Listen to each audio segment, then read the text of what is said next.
Hello everyone, welcome back to my channel. आज हम लोग देखेंगे CSMA, जिसका फुल फॉर्म है कैरियर सेंस मल्टीपल एक्सेस। ये जो CSMA है वो नेटवर्किंग के बहुत ही इम्पॉर्टेंट एक टॉपिक है। हम लोग जब डेटा एक जगह से दूसरी जगह पर ट्रांसमिट करते हैं तो वो जो मीडियम एक्सेस होता है, उस मीडियम एक्सेस में प्रोटोकॉल जो हम लोग यूज़ करते हैं उसमें एक CSMA बहुत ही इम्पॉर्टेंट है। बहुत पहले हम लोग Eloah and slotted Eloah use करते थे। उसी एलोहा एंड स्लॉटेड एलोहा की मॉडिफिकेशन वर्जन है CSMA। लेकिन वीडियो में आगे बढ़ने से पहले आप सबसे एक रिक्वेस्ट है, जो लोग मेरे चैनल पर नए हो वो सब मेरे चैनल को सब्सक्राइब ज़रूर कर दीजिएगा। चलिए वीडियो को शुरू करते हैं। ये जो CSMA है ये एक थियोरिटिकल कॉन्सेप्ट है, लेकिन बहुत ही इम्पॉर्टेंट है। ये CSMA का 2 वर्जन है। एक आपका है CSMA CD एंड दूसरा है आपका CSMA CA। ये CSMA क्या है?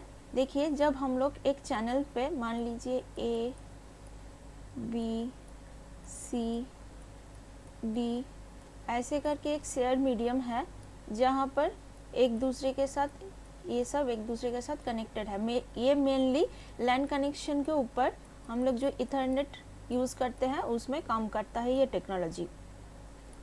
ये जो शेयर मीडियम है जिसको हम लोग बोलते हैं एक कैरियर, इस चैनल को हम लोग कैरियर बोलते हैं। यहाँ पर सेंस क्या करता है?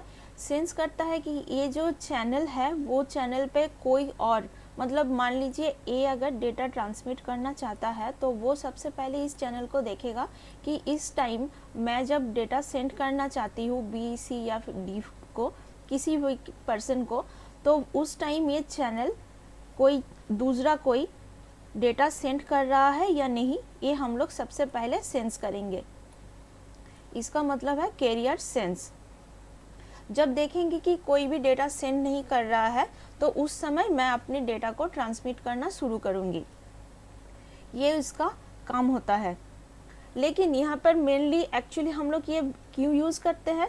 ताकि यहाँ पर मेरे जो चैनल है उस चैनल पे सबसे कम कॉलिशन हो।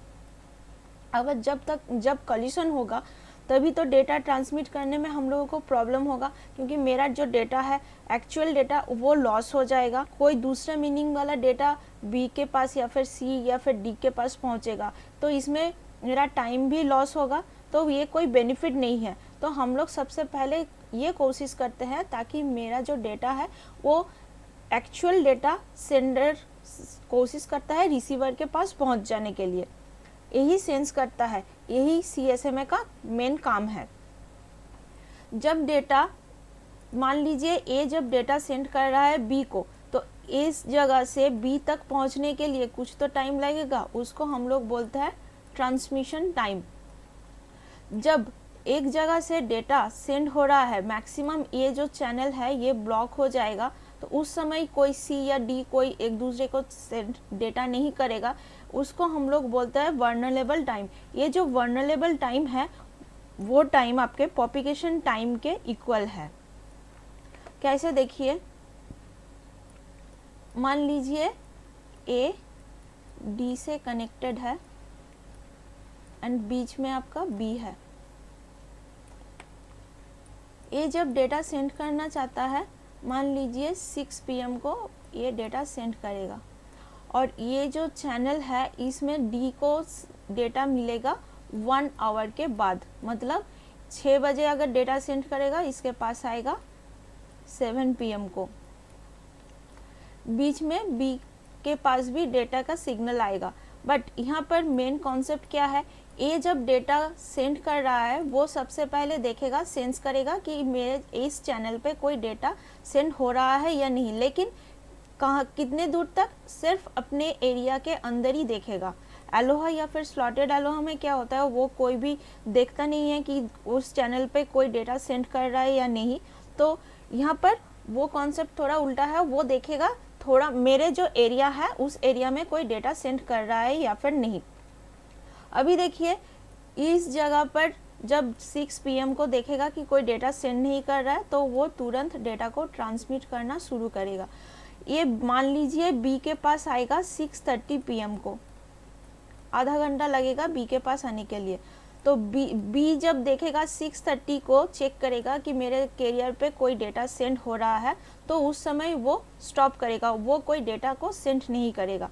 उसके बाद डेटा 7 PM को डी के पास आएगा, क्योंकि ए जो सेंडर है और डी है रिसीवर। ये जो टोटल टाइम है वो है आपका प्रोपिगेशन टाइम, जो आपका आप बोल सकते हैं ये इक्वल टू वल्नरेबल टाइम के बराबर है। अभी देखिए CSA में जो है वो काम करता है 3 परसिस्टेंट के ऊपर। एक है 1 परसिस्टेंट, दूसरा है आपका P परसिस्टेंस एंड तीसरा है आपका 0 परसिस्टेंस। ये परसिस्टेंस क्या है, देखिए जब मैं कोई डेटा एक शेयर्ड चैनल पर सेंड कर रही हूँ, उस टाइम फर्स्ट देखेगा ये चैनल आइडल है या नहीं।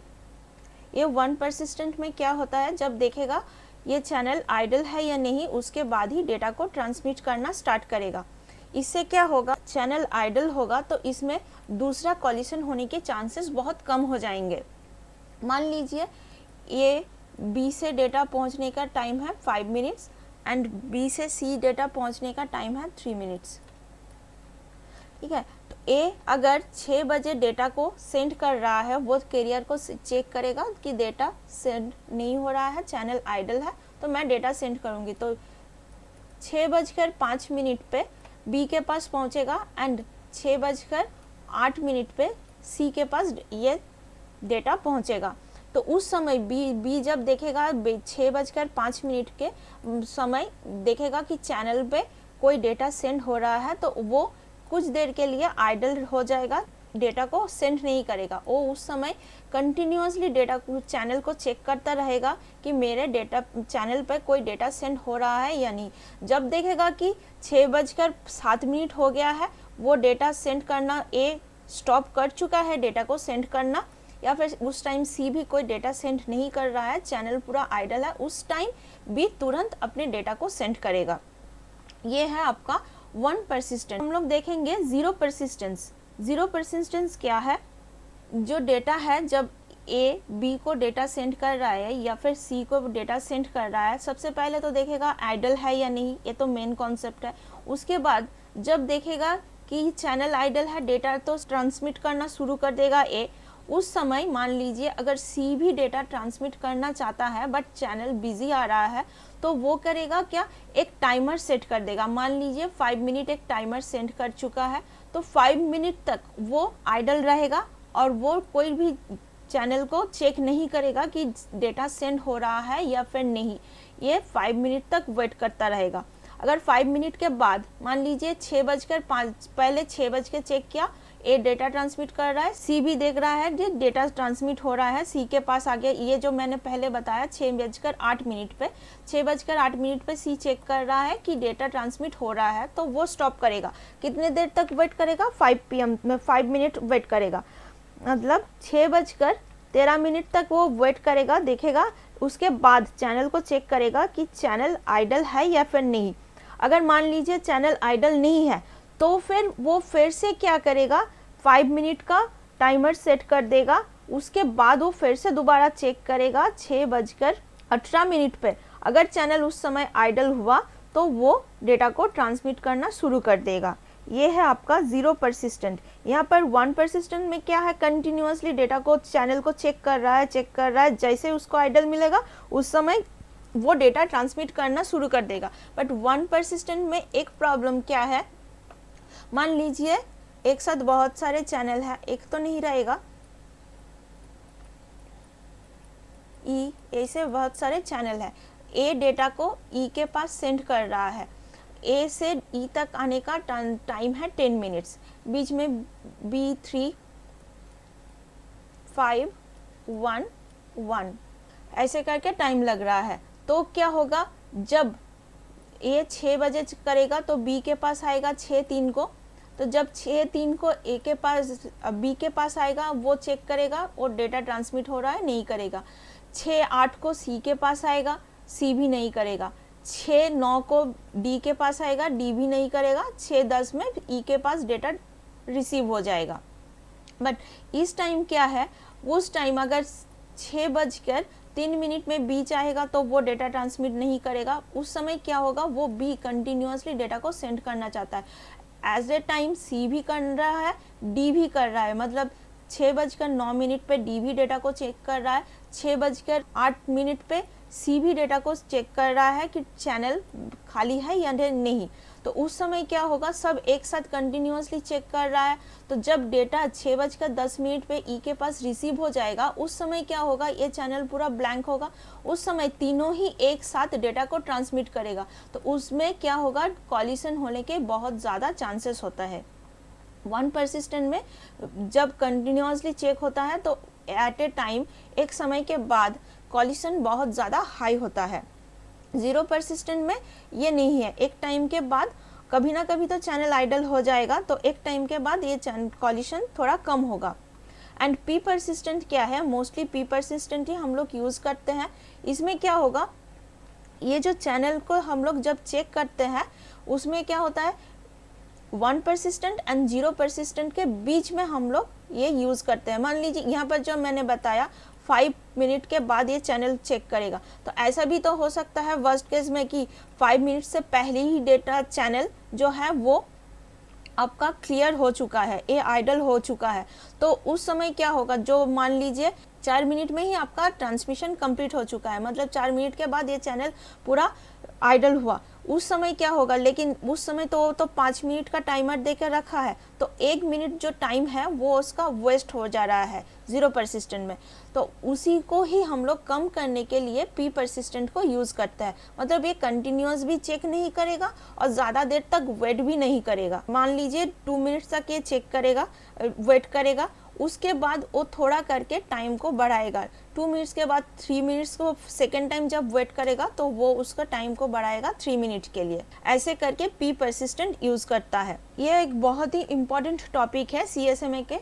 ये मेनली आपका थियोरिटिकल टॉपिक है, बट इसमें न्यूमेरिकल क्वेश्चंस आते हैं। CSMA जो लेटेस्ट वर्जन हम लोग यूज़ करते हैं CSMA CD, उसी CSMA CD के ऊपर आपका न्यूमेरिकल क्वेश्चंस आते हैं, जिसमें आपका ट्रांसमिशन टाइम, मैसेज क्या है, वेलोसिटी क्या है, प्रोपगेशन डिले क्या है, एंड मोस्ट इम्पॉर्टेंट एफिशिएंसी इसका क्या है, ये सब क्वेश्चंस आपके न्यूमेरिकल में आते हैं। ये थियोरेटिकल कॉन्सेप्ट मेनली आपको कॉम्पिटिटिव एग्ज़ाम के लिए आते हैं, चाहे आप नेट, गेट या इसरो कोई भी आप एक कॉम्पिटिटिव एग्ज़ाम की तैयारी कर रहे हो, उसमें ये क्वेश्चंस आते हैं। तो आई होप आपको ये पूरा कॉन्सेप्ट CSMA का पूरा कॉन्सेप्ट इजीली समझ में आया होगा। फिर भी अगर नहीं आया तो आप एक बार इसको दोबारा से चेक कर लीजिएगा। आई होप आपको अच्छे से क्लियर हो जाएगा। अगर नहीं हुआ तो आप नीचे मुझे कमेंट सेक्शन में बता सकते हैं, मैं आप लोगों की प्रॉब्लम को पूरी तरह से सॉल्व करने की कोशिश करूँगी। आज इतना ही, मिलते हैं नेक्स्ट वीडियो में। Bye bye.